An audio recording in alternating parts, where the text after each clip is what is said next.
Falling in love. I'm a 30-year-old lady who was staying with her parents 2 years ago. It became toxic for me, so I had to move to a new city entirely. When I moved, I met a lady who is now my roommate. She's God sent to me, to be honest. She's like a sister to me, like a family. I have been suffering from fibroids for more than a year now, and money has been the issue. Early February, my friend took me to this church. When we got to the church, it was a Thursday service and we were late. They were already praying when we got there, and the pastor's wife was the one leading. She came directly at me and started praying for me as if she knew I had a problem. Later on, the pastor took over, and when I say this man is so handsome, I mean it. So he walked up to me and was encouraging me that I would not go for any operation because my friend had already told him that I was coming to church and this was my issue. After he prayed for me, my tummy started reducing drastically.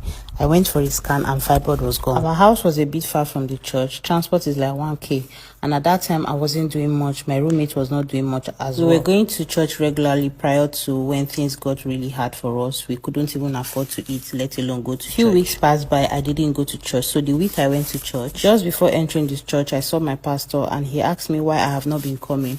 I just gave him an excuse because I didn't want to tell him the real reason. So he asked for my phone number and I gave him. All through the service that day, I had butterflies in my stomach. At first, it was just a harmless crush on this man. My pastor is in his late 50s, but he looks so young and handsome. His wife is in her mid-30s. On the Sunday, he collected my number. I waited the entire day, but he didn't text me. On Monday evening, I got a text from an unknown number, and it was him.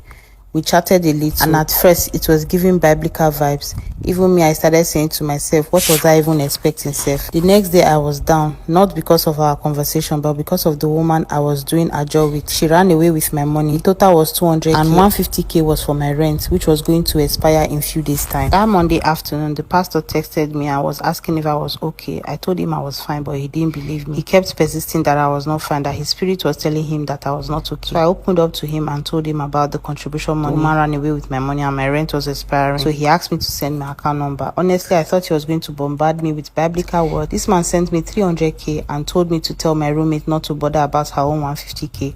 I should just pay the rent so that he will calm down. I won't even lie, from that moment I started falling for this man so hard, and I know he's rich because of the caliber of people in his church. The next day he texted me and I was not online to reply because my phone was down. I was charging it somewhere. So when my phone came on, I replied him and he was asking where I've been. I told him I was charging my phone. This man sent me 50,000 naira for me to go and get fuel. All this while, he never mentioned to me if he wanted anything to do with me. He was always asking me about my family and all of that. One day I opened up to him about what I went through with my family.